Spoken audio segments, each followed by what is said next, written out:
1장 18절에서 20절 말씀입니다. 함께 읽겠습니다.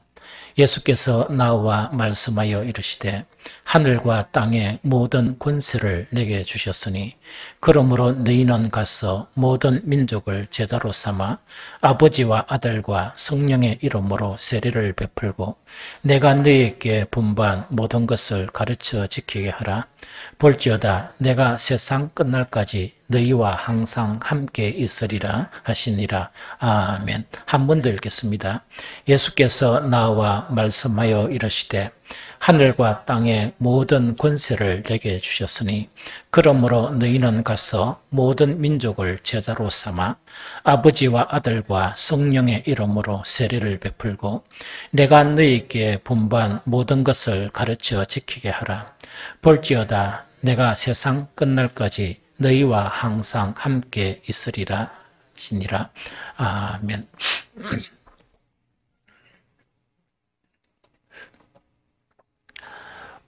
연초에 우리 주부에 있는 우리 교회에서 돕는 미자립 교회 목사님들 몇 분과 이렇게 인사하면서 이 통화를 하게 되었습니다.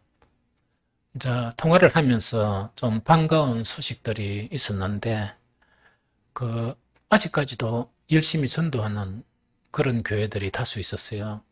이 다수 있었는데 통화를 하면서 막 이렇게 자랑을 하셨어요. 열심히 이제 전도를 했는데 결신자들이 생긴 거예요.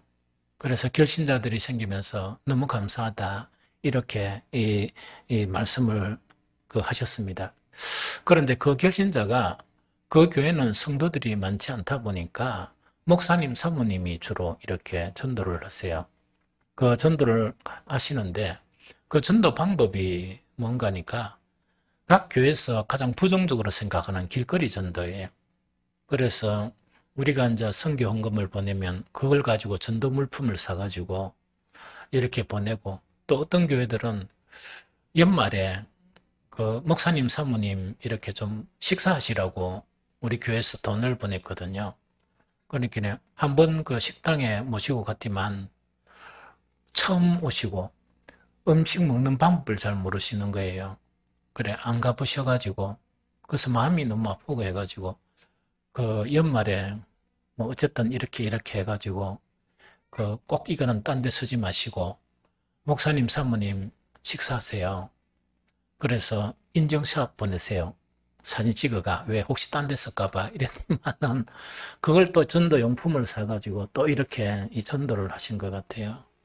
그래서 하나님께서 기쁘게 여기셔서 이 결신자를 이래 주셨고 심지어 등록한 분들 사진 찍어가 사진까지 보내주었습니다.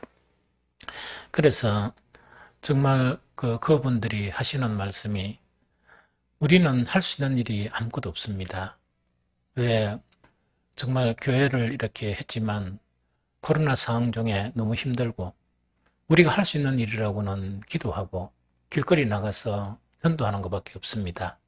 그래서 하나님께서 이렇게 위로를 해주셔서 참 너무 감사하다 하면서 그리고 계속적으로 한 번도 안 쉬고 이 코로나 상황 속에서 할 수 있는 일이 없다 보니까 계속 뭐 다른 사람 어떻게 이야기하든 우리는 그렇게 전도해 왔다 하는 이야기를 들었습니다. 그래서 정말 이 소식은 이제 우리 코로나 시대에 2년 겪으면서 우리도 참 노력을 많이 했거든요. 왜 교회를 지켜야 되고 예배를 지켜야 되고 또 우리의 신앙을 지키는 일에 우리가 혼신의 힘을 다하고 목사도 그것을 위해서 정말 이 전력을 다해서 기도한 것은 사실이거든요. 그런데 연말부터 하나님께서 좋은 생각을 주셔서 이렇게 이제 지키는 데 급급하지 말고 이제는 일어서라. 일어서서 세상을 향해 나가라 하는 그런 귀한 마음을 주셔서 정말 올해 우리 목표가 주님의 몸된 교회를 이루자 이 목표를 잡으면서 3가지 우리 실천 사항을 잡게 되었거든요. 한 가지는 뭐냐? 계속 기도의 자리만 머물러 있지 말고 기도, 예배, 말씀이나 봉사도 대단히 중요한 것이지만 그것에만 이제 있지 말고 벌떡 일어나서 나가자. 이 세상을 향해 나가자. 그래서 일어나서 빛을 비추자 하는 것이 지난 주일날 우리가 말씀을 나눈 요지였습니다. 유사한 내용이지만 오늘은 뭔가니까 가서 제자를 삼자 하는 것이 그렇게 주님의 명령이니까 가서 제자를 삼아라 하는 이 말씀을 가지고 이렇게 나누도록 하고, 또 이것을 사실은 이제 실천 이제 하고자 하고 계획을 잡을 때 여러 가지 걱정도 좀 많았습니다. 왜냐니까 이런 시대에, 어려운 시대에 좀 더 지키기가 급급한데 일어서서 나가자 하면 이것이 어떻게 될 것인가 하면서 기도하면서 또 기도하고 해가 결국은 이것을 잡게 되었는데, 그 목사님들의 그 소식 자체가 대단한 용기를 줬습니다. 그래, 우리가 해야 될 것은 정말 이런 어려운 상황 속에서도 정말 방황하는 이 세상의 영혼들을 향해서 우리가 안 나가면 누가 나갈 것인가? 이 어두운 세상 속에서 정말 어두움에서 힘들어하는, 고통하는 그 사람들에게 우리가 안 나가면 누가 나가겠느냐 하는 그런 참 이런 용기를 얻게 되었습니다. 일어나라 빛을 발하라 혹은 가서 제자를 삼아라 하는 이 명령, 한 명령은 구약에서 명령하셨는데 이 구약에서 명령은 장차 그리스도가 오실 그때에 일어나 빛을 발하라는 그 말씀이거든요. 또 신약에서 오늘 읽었던 너희는 가서 모든 민족으로 제자를 삼으라는 것은 주님께서 공생의 사역을 다 마치고 십자가에서 우리의 죄를 위해서 이 피를 흘리시고 부활하시고 40일간 그 제자들과 함께 또 이렇게 함께 하십니다. 그러면서 마지막 제자들과 이별할 때, 즉 하늘나라로 올라가실 때 마지막 명령하신 그 명령이 가서 제자를 삼아라 하는 그 명령이거든요. 이 두 가지의 공통사항 자체가 바로 뭐냐니까 나가라, 일어서라 하는 그 이야기거든요. 즉 우리의 신앙만 지키기 위해서 머물러 있지 말고 고통하는 영혼들을 향해서 일어서서 나가라 하는 그런 공통사항이다 하는 그거를 이야기하거든요. 우리는 왜 일어나서 나가야 되는가? 특히 이 코로나 시대에 우리는 왜 특히 일어나서 나가야 하는가 하는 것을 이 성경 그런 두 곳, 한 곳은 구약, 한 곳은 이 신약을 보면서 우리가 이제 살펴보면 이렇습니다. 항상 어떤 상황 속에서도, 지금 코로나 상황 속에서도 뭐냐, 어떤 사람들은 이렇게 생각하고 있어요. 아무 문제가 없다. 아무 문제가 없고 우리는 우리 신앙 지키고 이렇게 아무 문제가 없다. 이렇게 이제 보는 그런 대다수의 사람들이 있거든요. 그 다음에 구약에서도 뭐냐니까 참 선지자들이 와서 그렇게 살면 안 된다 하면서 소리치고 또 소리치고 소리를 치는데도 우리에게 무슨 문제가 있느냐, 이렇게 하는 사람들이 절대 다수였었어요. 그래서 에스겔 시대에도, 구약 에스겔 시대에도 우리가 이렇게 하나님께 이 희생 제물을 바치고 하나님께 제사를 드리고 하는데 뭐가 문제가 있느냐, 이렇게 사람들이 생각할 때 하나님의 생각은 전혀 달랐습니다. 전혀 달랐거든요. 즉 이 세상을 바라보는 관점이 하나님의 관점과 이 사람들의 관점, 이때 사람들이라는 것은 뭐냐, 그 당시 하나님을 믿고 또 대다수 하나님을 믿음에 대한 이 지도자, 가르치는 그런 사람들의 관점이에요. 그래서 거기에 차이가 났습니다. 그래서 그 당시에 많은 지도자들이나 그 당시에 그 지도자들의 이 가르침을 받고 있었던 사람들은 뭐 지도자들이 괜찮다 하니까 괜찮은 거예요. 그런데 하나님은 그게 아니었다는 이야기죠. 그래서 에스겔 선지자를 통해서 뭐냐, 너희가 이 목자들을 쳐라. 이 목자들이라는 것은 그때 영적 지도자를 이야기합니다. 영적 지도자들이 보지 못하는 이 심령의 눈이 감기어서 현실 감각이 없는 그 지도자를 쳐라 하면서 말씀하시는 게 에스겔서 34장 4절에서 6절 말씀입니다. 제가 읽어드릴게요. 너희가 그 연약한 자를 강하게 아니하며 병든 자를 고치지 아니하며 상한 자를 사며 주지 아니하며 쫓기는 자들을 돌아오게 아니하며 잃어버린 자를 찾지 아니하고 다만 포악으로 그것들을 다스렸도다. 목자가 없으므로 그것들이 흩어지고 흩어져서 모든 들짐승의 밥이 되었도다. 내 양떼가 모든 산과 높은 맷뿌리마다 유리되었고 또 내 양떼가 온 지면에 흩어지되 찾고 찾는 자가 없도다 하는 그걸 이야기하거든요. 그럼 이거는 뭐냐니까 자기 신앙만 괜찮으니까 자기는 하나님께 제사를 드리고 하나님께 예배를 드리니까 아무 문제가 없다 하는 그런 상황 속에서 하나님은 뭐냐, 무엇을 본 것인가? 그 당시에 많은 하나님의 양들이라는 것은 하나님의 사람들을 이야기하거든요. 그 하나님의 사람들이 영적으로 너무나 연약해져 있고 영적으로 병이 들어 있고 정말 악한 무리들에 의해서 쫓기고 있고 또한 갈 길을 잃어버리고 방황하고 유리하고 있는 그런 영혼들이 너무 많은데 나는 괜찮다 하면서 신앙생활하고 있으니까 그런 자들에게 쳐라, 그런 자들에게 이 말씀을 전하라 하는 게 방금 읽었던 에스겔서 34장에 있는 그런 말씀이에요. 신약에도 마찬가지였습니다. 예수님께서 이 땅에 오셨을 때 특히 그 시대에는 이스라엘에서 영적 지도자들이 너무 많았습니다.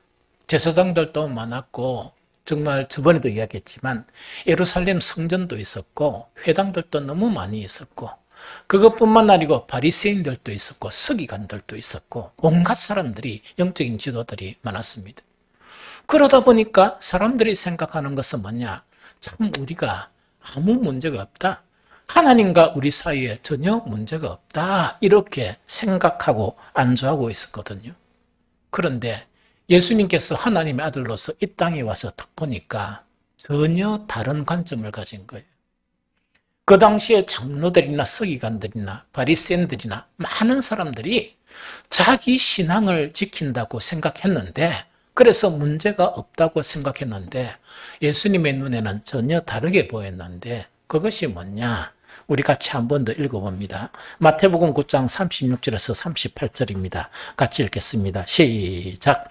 무리를 보시고 불쌍히 여기시니 이는 그들이 목자 없는 양과 같이 고생하며 기진함이라. 이에 제자들에게 이르시되 추수할 것은 많되 일꾼은 적으니 그러므로 추수하는 주인에게 청하여 추수할 일꾼들을 보내주소서 하라 하시니라. 아멘. 이 말씀입니다. 이게 그 당시의 사람들하고 전혀 생각이 달랐습니다. 그 당시의 사람들은 뭐냐? 우리를 인도하는 영적 지도자들이 너무나 많았다. 너무나 많다 보니까 계파들도 막 생긴 거예요. 영적 지도자들이.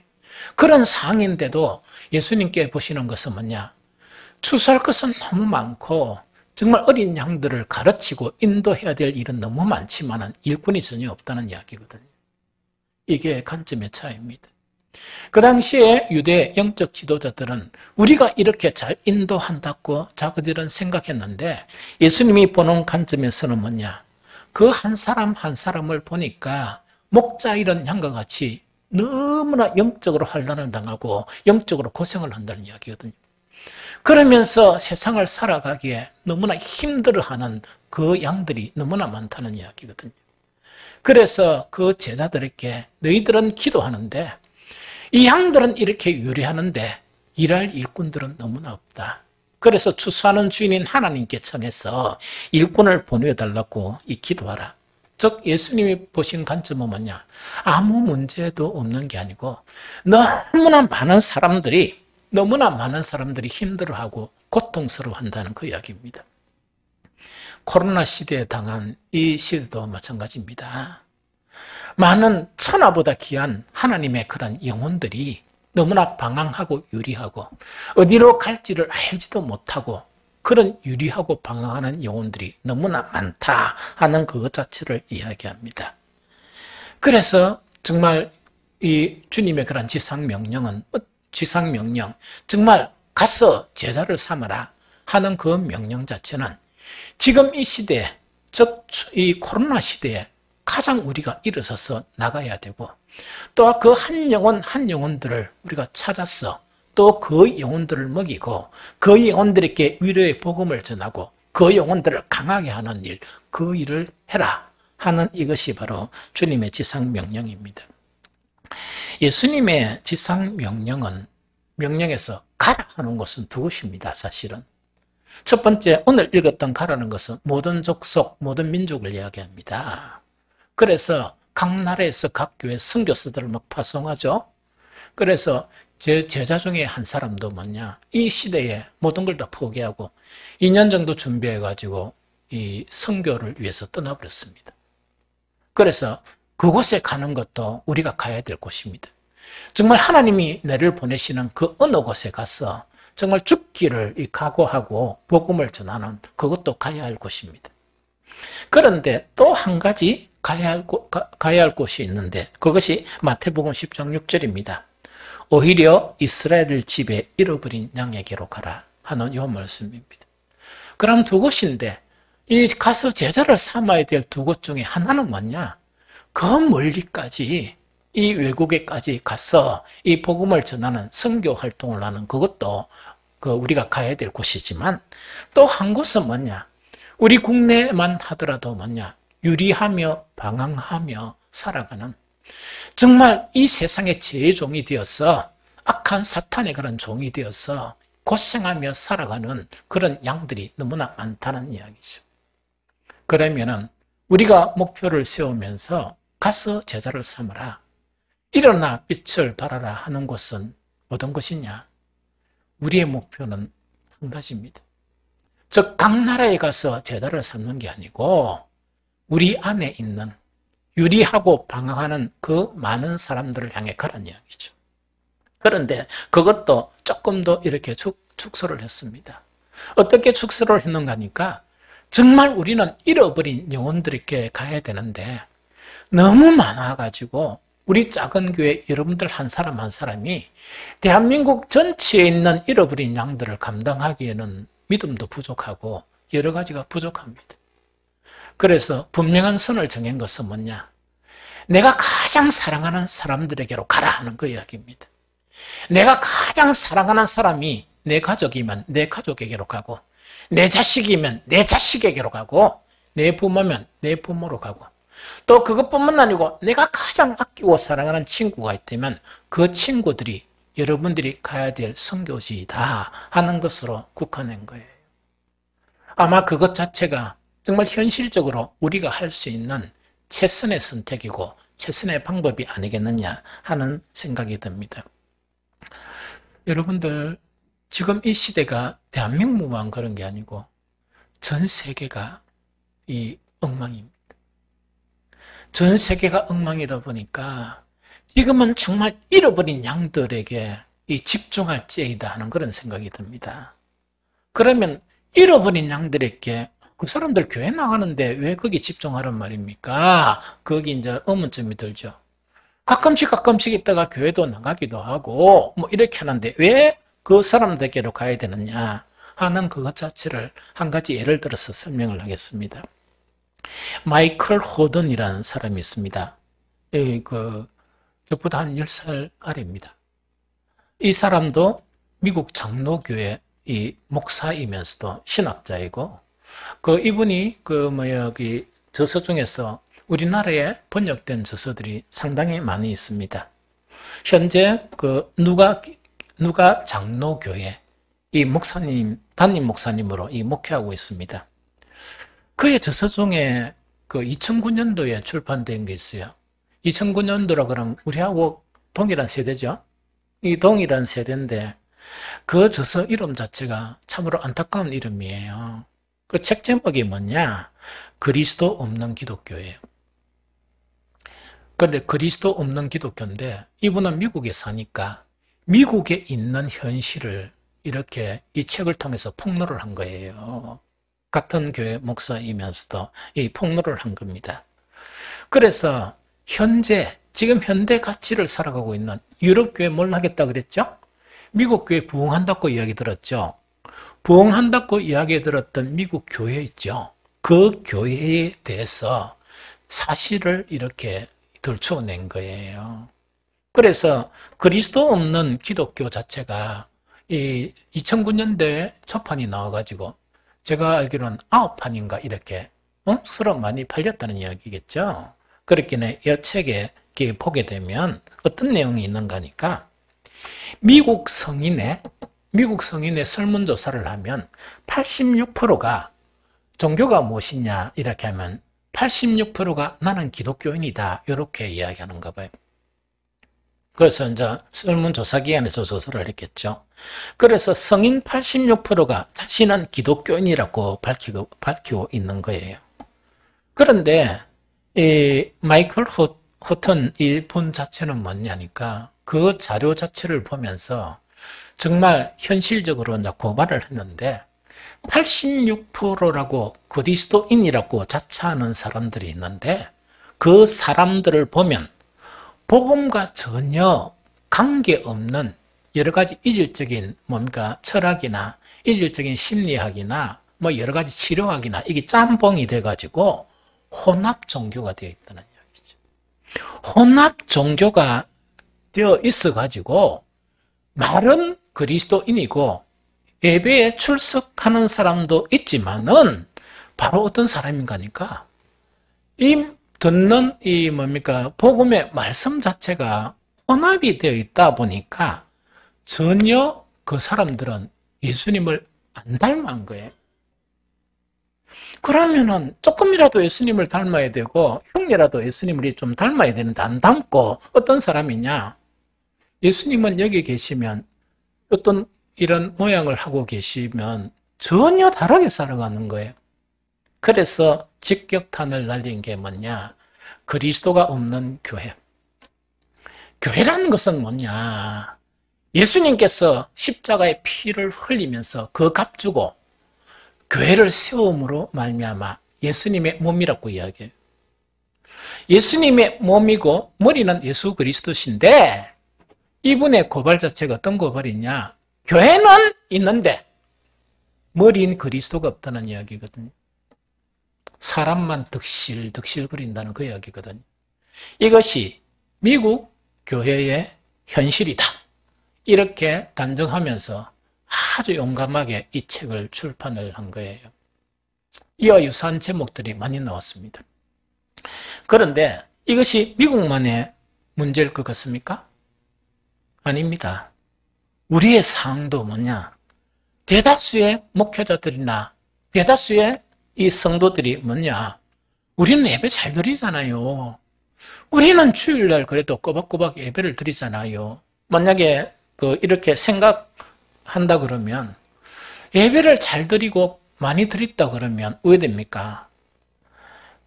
머리신 예수 그리스도를 닮아야 되죠. 이 닮아야 되는데 여러분들이 보는 눈에서는 이 땅에 사는 많은 그리스도인들이 예수님을 닮았는가? 혹은 지금은 안 닮아도 예수님을 닮아가고 있는가? 이렇게 판단하면 될 것 같다 생각이 듭니다. 제가 보는 관점은 뭐냐? 교회를 오래 다니면 오래 다닐수록 자기 생각이 자기를 주관하고 있어요. 자기 생각 이론.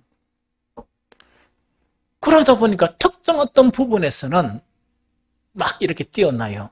유대인들처럼 금식에 뛰어나든지 하루 3번 기도하는 게 뛰어나든지 구제 사업에 뛰어나든지 이런 거 있죠. 율법에 도통하든지 이렇게 뛰어나지만 모습이 어떤 모습이 아니라고? 예수님의 모습을 잃어버린 그리스도인들이. 그런데 자기는 어떻게 생각하느냐? 나는 내일 죽어도 천국 갈 것이다.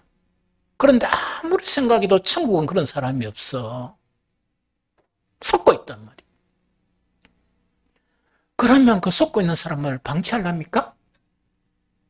속고 있는 그 사람이 여러분들의 부모이고 자식이고 가장 절친한 친구면 그냥만 내 신앙만 지키자 하면 귀찮다 이래가 방치할 것입니까?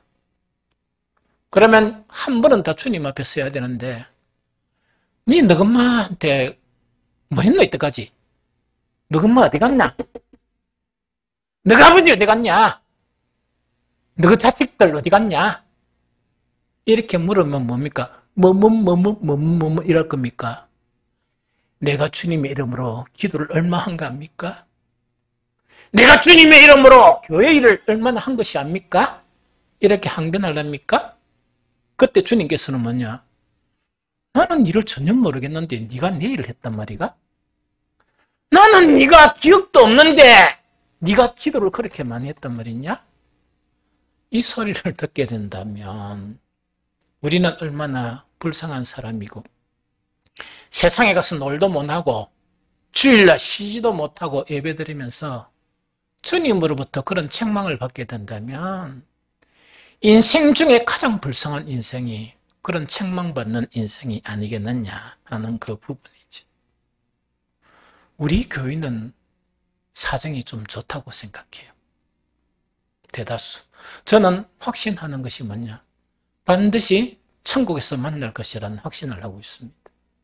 그런데 너는 천국 가기는 가지만 니한테 그토록 사랑하던 그 사람은 어디 갔느냐?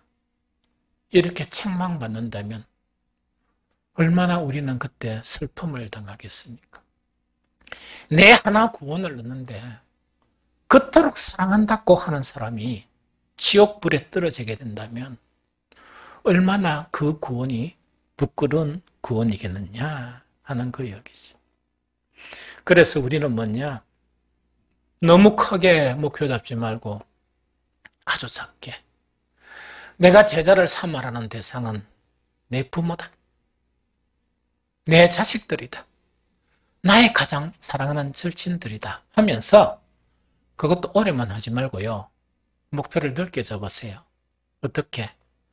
주님이 나를 부르실 때까지 이분들이 내가 섬겨야 될 분들이고 이분들에게 내가 복음을 전해야 되고 이분들을 위해서 내가 살아가야 될 분들이다. 그래 생각하세요. 왜냐니까 뚝딱 그리스도인이 되는 게 아니고 바울이 이야기한 것이 뭡니까? 너희에게 그리스도의 형상이 다시 회복되는데 해산의 수고를 한다. 그만큼 힘든 것이 한 영혼이 구원받는 일입니다. 한 영혼이 그리스도의 형상을 가지는 일이다 하는 그 이야기죠. 그래서 정말 큰 욕심 가지지 말고 우리가 이번에 목표로 삼은 그 일 있죠. 그 일을 이제는 시작하도록 여러분들이 기도하고 그렇게 살아가시기를 바랍니다. 제자 삼는다 이라니까 잘 모르겠죠? 얼마 전까지는 제가 뭐냐니까 대한민국에서 나는 제자 삼는 사역의 전공자다 이랬었습니다. 목사님들한테도 내가 강조를 많이 했거든요. 왜냐? 목회하기 한 20여 년 동안 평신도로서 그 일을 해왔기 때문에 나는 그랬습니다.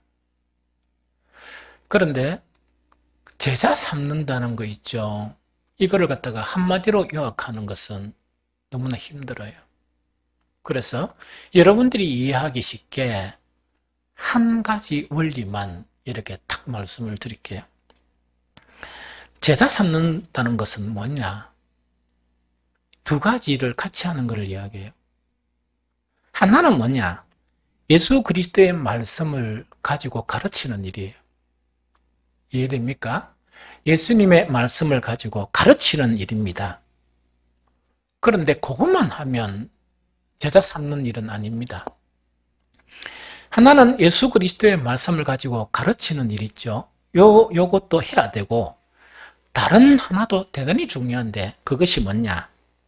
그 말씀을 가르치면서 예수 그리스도를 내가 살아가는 삶, 내가 생각하고 표현하고 살아가는 그 삶을 통해서 보여주는 거예요.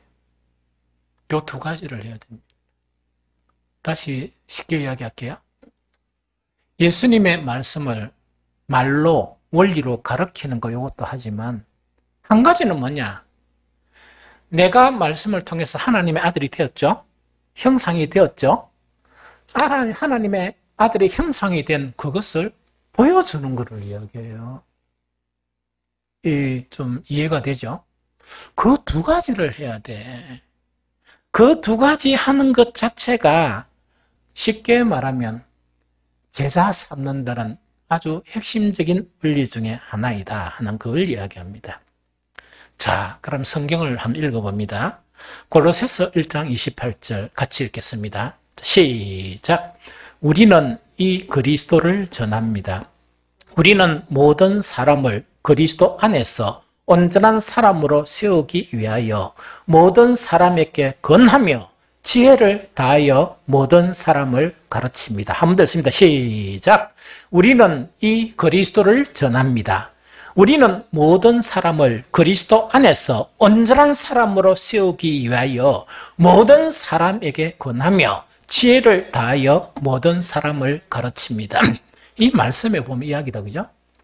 많은 사람들이 복음 전한다 그러면 예수님이 하신 말씀만 딱 따와가지고 내 입으로 막 이렇게 가르친단 말이야. 그걸 복음 전하는 걸로 알아. 그런데 바울은 뭔가니까 예수님이 하신 말씀을 전하는 게 아니고 나는 무엇을 가르친다? 무엇을 전한다? 예수 그리스도 그 자체를 전한다 이야기입니다. 이거 무슨 말인지 좀 알겠죠? 예수님이 하신 말씀만 이렇게 막 앵무새처럼 종알종알 이렇게 전하는 게 아니고 우리는 이 그리스도 자체를 전한다 하는 그거를 이야기합니다. 그러면서 목적이 뭐냐? 내가 이 그리스도를 전하면서 이 세상에 고통하고 있고 힘들어하고 있는 이 사람들 자체가 그리스도 안에서 온전한 사람. 그럼 그리스도 안에서 온전한 사람이란 건 뭐냐? 사람이 고통하고 힘들어하고 하는데 자기 자신의 생각이 잘못돼서 고통하는 사람들이 너무너무 많아요. 사실은. 그런데 지금은 뭐냐니까 우리나라에 아프리카처럼 먹을 것이 없어서 이 고통스럽습니까? 아니죠. 정신, 마음이 이상해져가지고 먹을 것은 너무 많아가 전 세계에서 음식 쓰레기 배출량 1위인 나라인데 그런데 힘들어하는 거예요. 고통하는 거예요. 괴롭다고 생각하면서 젊은 아이들이 이 뭡니까? 자살하는 것 자체가 OECD 국가에서도 1등이라. 먹을 것이 없어서 자살합니까? 이스라엘 거란 집이 없어서 자살합니까? 영혼이 병들었거든. 그러다 보니까 영혼이 병든 그 사람들에게 예수님의 말씀을 앵무새처럼 전달하는 게 아니고 예수님 자체를 가르친다는 이야기입니다. 그러면서 그리스도 안에서 완전한 사람, 그 젊은 아이들이 생각하는 그 생각과 사상, 요즘 또 이상한 사람들이 있어가지고 가다가 이 시비를 걸은 거예요. 한날 그 뭡니까 조창기도에 있어가지고 조용히 말씀만 좀 묵상하려고 내 조창기도에 못 간대. 이래가 우리 친구들한테 연락했습니다. 왜? 다 계획이 오늘 이 하루는 말씀 묵상만 하고 교회에서만 보내란다 이랬거든요. 10시 되니까 조창기도에 참석한 우리 친구가 전화 온 거예요. 거기 내린 병태야, 내가 마음이 너무 춥다. 니한테 가면 좀 따뜻해질까 하는데 가도 되겠나? 니 내가 무섭지? 이래요. 그래서 그 소리 듣고 내가 깜짝 놀래가 니 안 무섭다 온나? 니 안 무서우니까 온나? 자관 보니까 정말 여러 가지 힘든 거예요. 힘든 건데 유일한 거란 자식이 이게 뭔가니까 왜 있는가니까 지는 돈을 아끼려고 이랬는데 가다가 어떤 노인이 부딪히는 거야. 부딪히니까 이게 이래가 노인을 쳐버렸어. 검찰에까지 송치가 돼본 거야. 그러니까 애는 그 말도 안 하고 검찰 호출 이래 되니까 그거 해결하려고 자기하고 자기 뭡니까 아내하고 해가지고 안 묻고 이래가 해준 돈 합의금으로 해가 다 털어놓고 온 거예요. 그러니까 병태야 내가 마음이 너무 춥다. 내가 어떻게 살았길래 이러냐 이러면서 이제 와가지고 그런 이야기 하다 보니까 참 내가 화스럽게 오늘 하루는 기도와 말씀만 하리라. 말씀만 안에서 생활하라. 이런 것이 완전히 번쩍 끼어 들어가 하루 점도록 있었습니다. 밥 먹고 목욕하고 모욕하고 난 다음에 또 차 마시고 연주 갈 때 병태가 좀 따뜻해졌다. 이래 갔습니다. 여러분들 요새 이런 양반들이 얼마나 많습니까? 왜 그런 줄 압니까? 마음이 병들어서 그래요. 우리가 본래 하나님 형상을 입고 살았는데 죄 때문에 마귀의 형상을 가진 거라.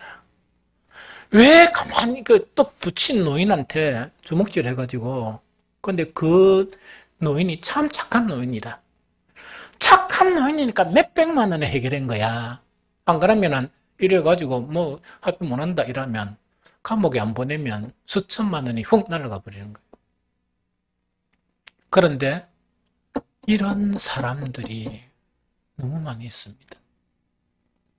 그러면서 자기는 뭐냐? 정당하고 자기 힘들다는 이야기라. 씩거리면서 집에 왔어도 지가 힘들다는 이야기라. 먹을 게 없습니까? 아파트가 없습니까? 저엄마가 없습니까? 저 아버지가 없습니까? 조금의 병들면서 유리하고 방황하면서 피관하면서 이 세상을 사는 사람들이 얼마나 많습니까? 그들에게 전해야 될 것은 예수님이 하신 말씀을만 전하는 게 아니고 예수님을 전해야 돼요. 예수님 안에서 온전한 사람이 되어야 인간답게 남은 인생을 행복하게 살 수 있는 사람이 돼요. 그게 제자 삼는 사역입니다. 그래서 바울도 이렇게 이야기합니다. 바울이 이야기한 것은 여러분들 바울이 성경 박사가 되어가지고 성경 말씀만 막 가르친 것 같죠? 아니에요. 고린도서 11장 1절에 보면 내가 그리스도를 본받는 자 된 것 같이 너희도 나를 본받는 자가 되라. 이게 제자 삼는 사역이에요. 내가 끊임없이 주님을 닮아가는 것처럼 내 생각을 하나씩 버리고 내 정말 욕심을 하나씩 버리고 내가 주님을 하나씩 닮아가는 그것처럼 너희도 내가 닮아간 주님을 닮아가라. 나는 이론을 통해서 그 주님을 가르치고 하는 그거를 이야기합니다. 그래서 이 두 가지를 이야기합니다. 그러면서 이것을 가장 잘 표현한 성경 말씀, 제자 삼는 일이 뭐냐? 로마서 8장 29절입니다. 함께 읽도록 하겠습니다. 시작. 하나님께서 미리 아신 사람들을 택하셔서 자기 아들의 형상과 같은 모습이 되도록 미리 정하셨으니 이것은 그 아들이 많은 형제 가운데서 맏아들이 되게 하시려는 것입니다. 한 번 더 시작. 하나님께서 미리 아신 사람들을 택하셔서 자기 아들의 형상과 같은 모습이 되도록 미리 정하셨으니 이는 그 아들이 많은 형제 가운데서 맏아들이 되게 하시려는 것입니다 하는 요 말씀입니다. 자, 여기서 하나님께서 미리 아신 사람들을 택했다 하는 미리 아신 사람들이 뭐냐? 내하고 여러분들이에요. 하나님이 딱 택해가지고 구원하기로 작정한 사람. 또 여기는 어떤 사람들이 포함되는가? 교회는 다니지만은 이 세상의 이론과 이상한 그런 뭡니까? 사상하고 짬뽕이 돼가지고 자기들은 하나님을 믿으려고 그러는데 이렇게 이상한 이론에 속아가지고 있는 그 모든 사람들을 다 포함하는 것을 이야기해요. 그래서 하나님께서 미리 아신 사람들 있죠? 구원하기로 작정한 그 사람들을 택하셔서 하나님의 목적은 뭐냐? 자기 아들의 형상과 같은 모습이 되도록 미리 정하셨다. 이야기죠. 그럼 이거는 무슨 말인가 하니까 이런 거를 이야기합니다. 이 이야기가 어떤 이야기인가 하니까 정말 어떤 사람인가 하니까 우리는 원래 하나님의 형상을 가지고 만들어졌죠? 사탄이 뭔가 선악과를 먹어버렸어요. 우리의 있는 생각과 마음과 우리의 정신이 이렇게 지금 우리를 만드는 거야.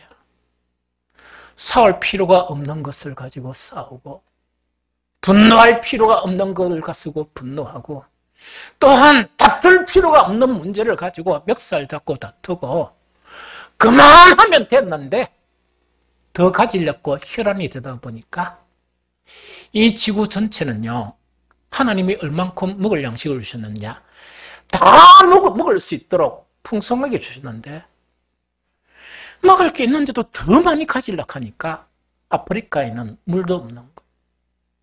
하루에 먹을 양식도 없이 된 거예요. 그것이 사람다운 모습입니까? 악귀의 모습입니까? 사람다운 모습을 잃어서 그래요. 우리나라에 댕기보면 아파트가 너무 많고, 경남 쪽에 가면 빈 아파트가 너무 많다 그래요. 그런데 아파트를 계속 짓는 거야. 가만히 보니까 뭐냐니까, 살 집 하나만 있으면 됐긴데, 어떤 사람은 뭐냐, 자기 자식, 손자까지 다 살도록 만들어준 거예요. 그러다 보니까 정작 필요한 젊은이들이 이렇게 공부해가지고 떡 나아가 보니까 아파트 한 채 살려가면은 20년 동안 안 먹고 저축을 해야 되는 거예요. 저축을 해도 못 사는 거야. 그걸 누가 만드는가? 기존 세력들이 만드는 거야. 욕심 많은 기존 장년들이 만들었고, 나는 여러분들 속에 그런 사람이 한 명도 없기를 바라요. 그래 만드니까 많은 젊은이들한테 고통을 끼안아준 거야. 욕심 때문에. 여러분들 죽어서 아파트 가지고 갑니까? 그게 악기가 아니면 뭐겠어요? 그게 악한 사람이 아니면 무엇이 악한 사람이겠습니까? 그러면 그리스도인들도 뭡니까? 그걸 보고 나가지고 거래하려고 본본다. 그걸 본받아야 됩니까? 주님을 본받아야 됩니까? 주님은 이 땅에 사시면서 머리 둘 곳이 없었습니다. 자기의 선생은 그래 살고 있는데 욕심이 너무 많아가 그래 살고 있다. 주님 앞에 설 때 뭐라고 이야기하겠습니까? 니는 일평생 교회 다니고 예배 열심히 참석하고 기도 그리 하더만은 니는 살아가는 게 내하고 정반대 살았네. 니를 타락시키던 마귀하고 똑같이 살아가네. 그런 이야기를 만약 들으면 얼마나 부끄럽겠습니까? 그래서 우리에게는 다 그런 모습이 있는데, 제자 삼는다는 것은 뭐냐? 그런 악한 자의 모습 자체를 점점 없애고 뭐를? 하나님의 아들의 형상을 만드는 것이 제자 삼는 목적이에요. 설교의 목적이고 복음 전하는 목적이다 하는 그것 자체를 이야기합니다. 그러면은 제자를 삼으려고 하면 뭐 해야 되겠습니까? 주님의 말씀도 전해야 되지만 그 주님의 말씀이 그리스도 그 자체여야 되고, 하나는 뭐냐? 내가 그 말씀을 통해서 변한 것을, 그 살아있는 말씀, 내 삶에 나타난 그 말씀을 내 가장 사랑하는 자들에게 보여주는 거예요. 그게 아니고 있답니까? 이게 뭐 생기는 차도도한 것이 교회에서 전도하라 하니까 엄마 집에 있나 해가지고 마 오지 마라 막 귀찮다니까 갈게 해가지고 나불나불 이 전도만 시큰하고 그 속에 있는 거는 시큼한 마귀의 생각을 또 가지고 하니까 저것마 저거버지가 지를 낳았는데 그거 모르겠어요? 그러면서 엄마 교회 다니라 이러면 뭐라 하겠습니까? 니나 좀 잘해라 이러지. 그래 교회 갈게 이러겠습니까? 그래서 두 가지 걸 보여줘야 돼. 한 가지는 주님의 말씀인 복음을 전해야 되고, 한 가지는 그 말씀을 통해서 새롭게 된 내 자신을 보여줘야 되는 거예요. 이게 제자 삼는 사역이다 하는 그 이야기죠. 그런데 실제로 뭐냐? 이 세대에 많은 사람들이 어떻게 했느냐? 하나님의 말씀이 성경만 가르치는데 몰두를 했습니다. 뭐를 안 했느냐? 그 말씀을 통해서 자기를 가르치지 않았어요. 자기를 안 가르치다 보니까 계속 하는 게 뭐냐? 99.9%가 말씀만 나불나불 가르치는 거예요. 그 결과는 어떻게 되는가? 이게 큰 문제예요. 그 결과는 어떻게 되는가? 그렇게 하다 보면 이렇게 됩니다. 제가 성경을 읽어드리겠습니다. 요한복음 8장 42절 44절 예수께서 이르시되 하나님이 너희 아버지였으면 너희가 나를 사랑하였으리니 이는 내가 하나님께로부터 나와서 왔음이라. 나는 스스로 온 것이 아니요 아버지께서 나를 보내신 것이니라. 어찌하여 내 말을 깨닫지 못하느냐? 이는 내 말을 들을 줄 알지 못함이로다. 너희는 너희 아비 마귀에게서 났으니 너희 아비의 욕심대로 너희도 행하고자 하느니라. 그는 처음부터 살인한 자요 진리가 그 속에 없으므로 진리에 서지 못하고 거짓말을 할 때마다 제 것으로 말하나니 이는 그가 거짓말쟁이요 거짓의 아비가 되었습니다 하는 이 말씀입니다. 이 말씀은 누구에게 하신 말씀이냐? 아까 이야기했죠? 예수님이 하나님의 아들로 이 땅에 떠오시니까 그 당시에 유대인의 지도자들이 너무 많았던 거야. 이 사람들은 무엇의 전문가인가? 모세를 통해서 하나님께서 전해준 말씀의 박사들이었어요. 모세를 통해서 전해준 하나님의 말씀의 박사들이다 보니까 이것을 연구해가 막 사람들을 가르친 거야. 가르쳤는데 하나님의 원래 말씀은 아까 이야기했죠? 무엇을 하러? 우리 속에 있는 사탄의 형상을 하나님의 아들의 형상으로 만드는 것이 하나님이 말씀해 주신 목적이라고 그랬죠? 자기들을 안 가르친 거예요. 자기들은 안 가르치고 그 속에는 뭔가니까 하나님의 아들로 바뀐 게 아무것도 없는 거야. 전혀 없는 거예요. 그런데 뭐는 많으냐? 눈만 뜨면 말씀이 줄줄 나왔습니다. 졸다가 깨우면 말씀이 줄줄 나왔습니다. 이게 무슨 말 하겠습니까? 그런데 예수님은 어떤 분인가?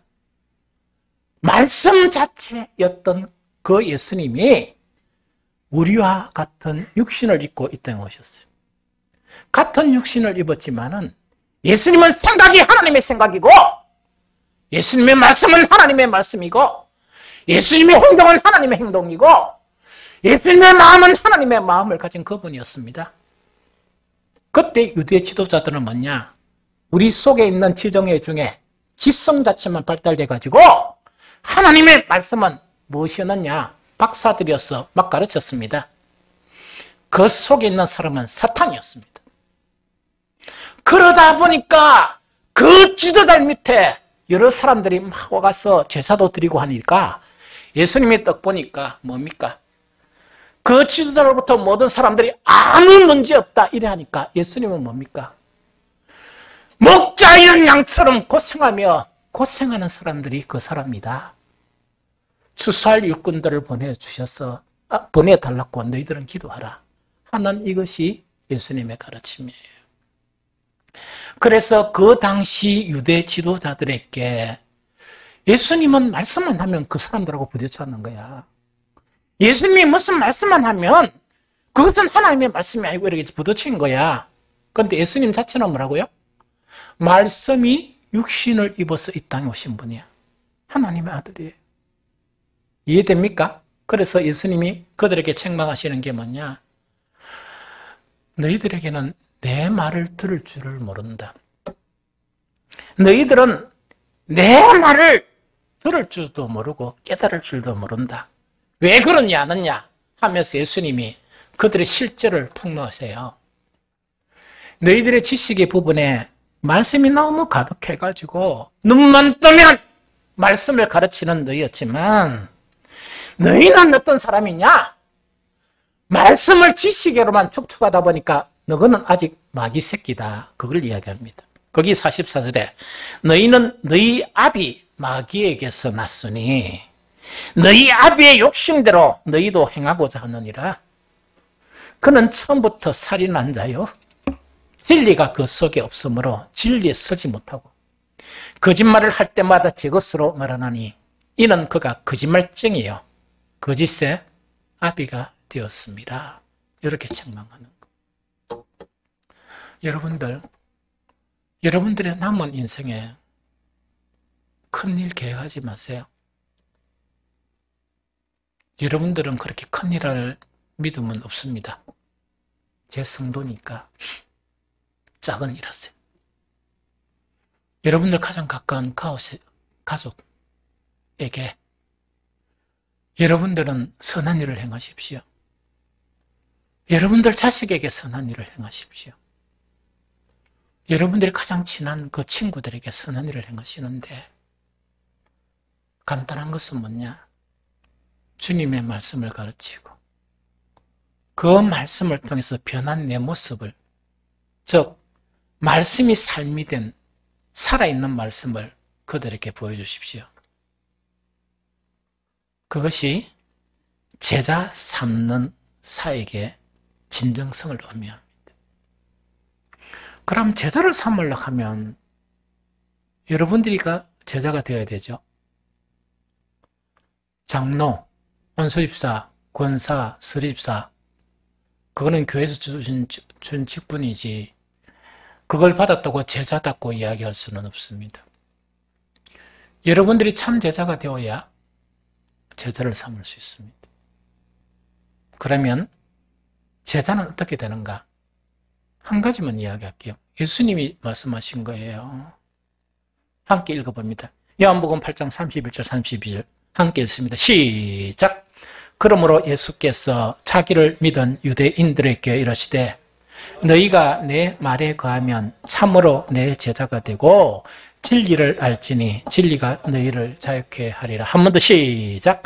그러므로 예수께서 자기를 믿은 유대인들에게 이르시되 너희가 내 말에 거하면 참으로 내 제자가 되고 진리를 알지니 진리가 너희를 자유케 하리라.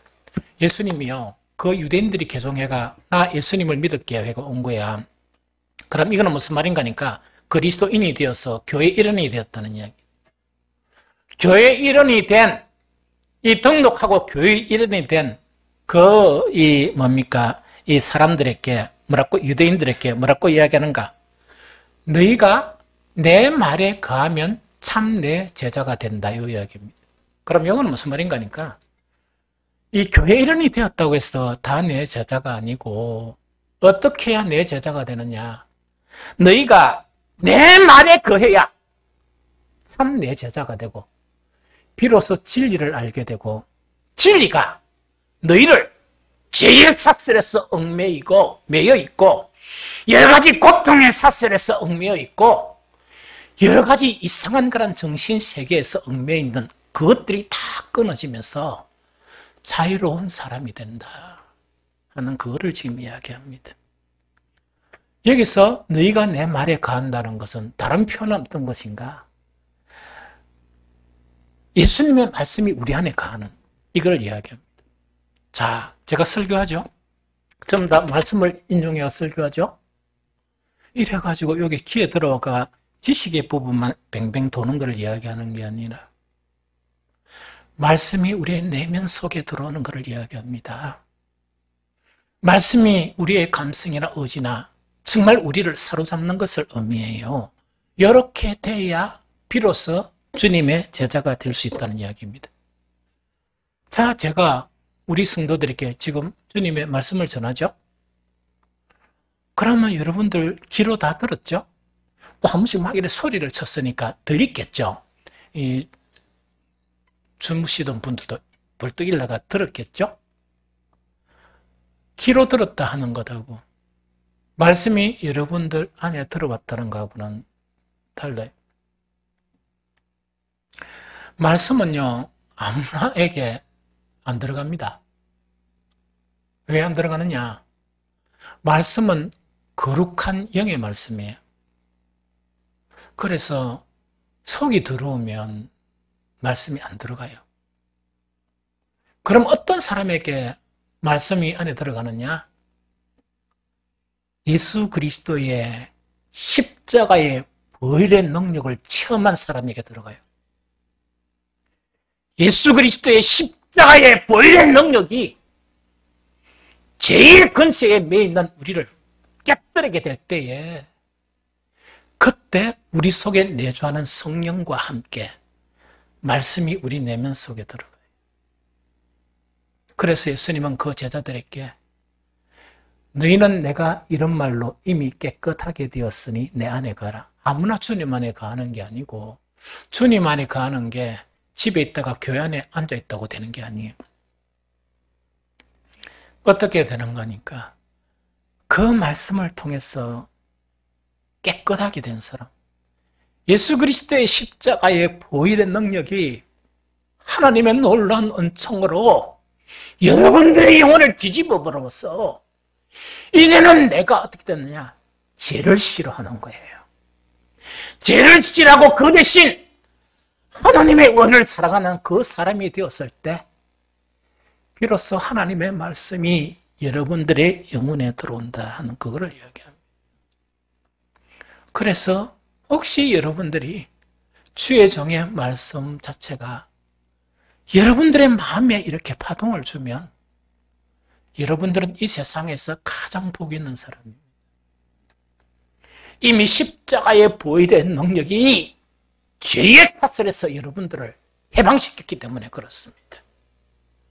하나님의 거룩한 성령이 여러분 안에 내주하기 때문에 그런 것이 있지, 그런 것이 없으면 절대로 그것을 경험할 수 없습니다. 그러면요, 이걸 딱 경험하게 되면 이 관점이 바뀌어요. 어떻게 바뀌는가? 시편 40편 8절 같이 읽도록 합니다. 시편 40편 8절 시작.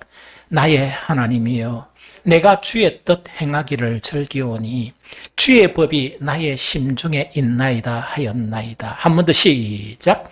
나의 하나님이여 내가 주의 뜻 행하기를 즐기오니 주의 법이 나의 심중에 있나이다 하였나이다. 이 말씀 설명해 줄게요. 여러분들 처음에 교회 오면 가장 힘든 게 찬송 시간에는 눈이 깨 있다가 막 박수도 치고 하니까 설교 시간만 되면 순서대로, 영성이 안 된 순서대로 눈이 감기기 시작합니다. 이 무슨 말이죠? 그런데 제가 하는 거는 절대로 깨우지 마세요. 교회에서 자는 것이 꿀맛 같아요.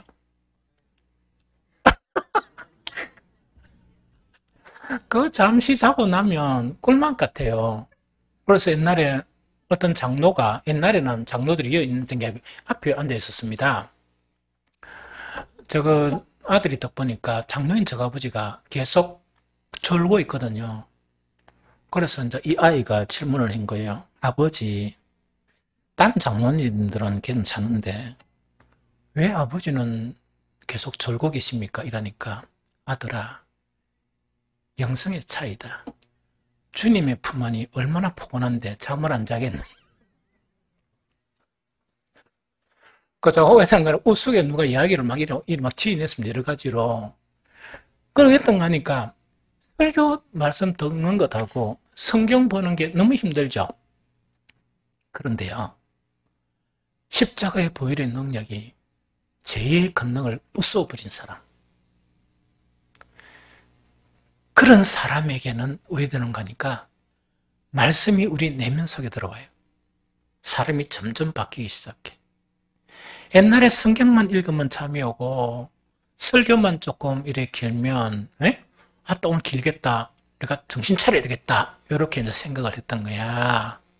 생각을 했는데 뭐냐니까 어느덧 내가 바뀌어가지고 어떤 고백이 나오느냐니까 말씀 듣는 것을 초월해가지고 말씀 안에 하나님 뜻이 있죠. 어떤 뜻? 우리를 하나님의 형상으로, 아들의 형상으로 바꾸는 그런 뜻이 있단 말이에요. 그 비결을 알게 되다니까 이런 고백을 하는 거예요.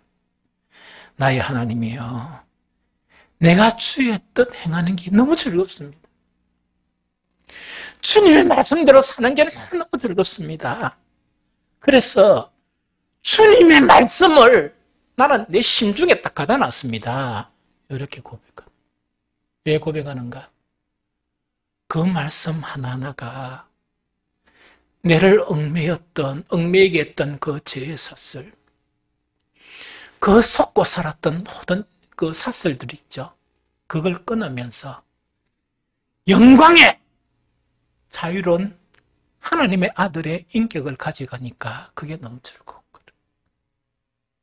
그래서 이런 고백을 하는 거예요. 그래서 우리 성도님들은 이번 2020년도에 이런 고백이 여러분들의 고백이었으면 좋겠습니다.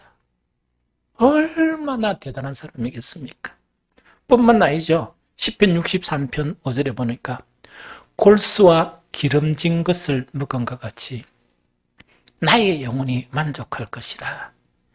나의 입이 기쁜 입술로 주를 찬송하되.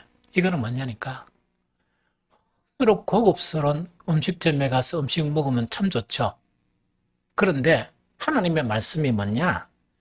정말 얻은만큼 맛있나 하니까 얻은만큼 맛있나니까 골수와 기름진 것을 먹는 것처럼 말씀이 내한테 달다 하는 그 이야기입니다. 또 한 가지만 더 읽으면 시편 119편 54절에 뭐냐? 사실은 참 그리스도인들은 이 세상의 나그네와 같아요. 이 세상 사람들은 이 세상이 자기들 세상이고 그리스도인들은 천국이 우리 세상이기 때문에 나그네처럼 살아요. 나그네처럼 살면 얼마나 외롭고 얼마나 고독하겠습니까? 그런데 시편 119편 45절에 뭐냐? 내가 나그네 된 집에서 주의 율례들이, 이때 율례란 건 말씀입니다.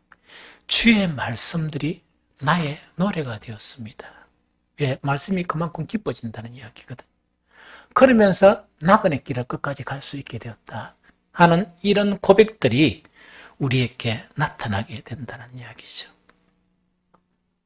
여러분들, 주님의 제자가 된다는 것은 우리에게 무엇을 잃게 하는 게 아니고 당연히 버려야 될 것은 버리게 하고 우리가 참 사람답게 또 존귀한 하나님의 아들로서 우리의 남은 인생을 무엇을 가졌든 가지지 않든 행복하게 살게 하는 것이 제자가 되는 것입니다.